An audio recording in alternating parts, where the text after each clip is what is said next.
ইরানের নতুন president Masoud পেজেশকিয়ানের অভিষেক অনুষ্ঠানে যোগ দিতে তেহরানে অবস্থান করছিলেন প্যালেস্টাইনের স্বাধীনতাকামী সশস্ত্র গোষ্ঠী হামাসের প্রধান ইসমাইল হানিয়া।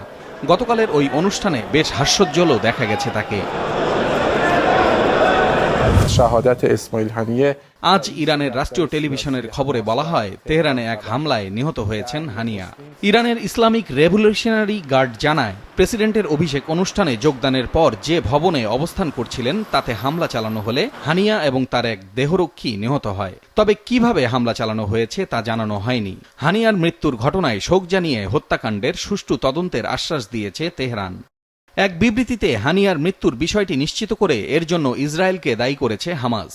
কাপুরুষোচিত এই হামলার উপযুক্ত জবাব দেওয়ার হুঁশিয়ারিও দিয়েছে তারা। যদিও এখন পর্যন্ত ইসরায়েলের পক্ষ থেকে হামলার বিষয়ে কিছু জানানো হয়নি।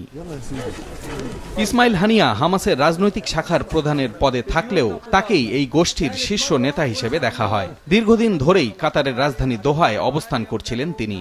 সেখান থেকেই গাজায় যুদ্ধবিরতির লক্ষ্যে বেশ কয়েকবার ইসরায়েলি প্রতিনিধি দলের সঙ্গে বৈঠকও করেন তিনি। তার মৃত্যুর পর স্বাভাবিকভাবেই পিছিয়ে গেল যুদ্ধবিরতির সম্ভাবনা।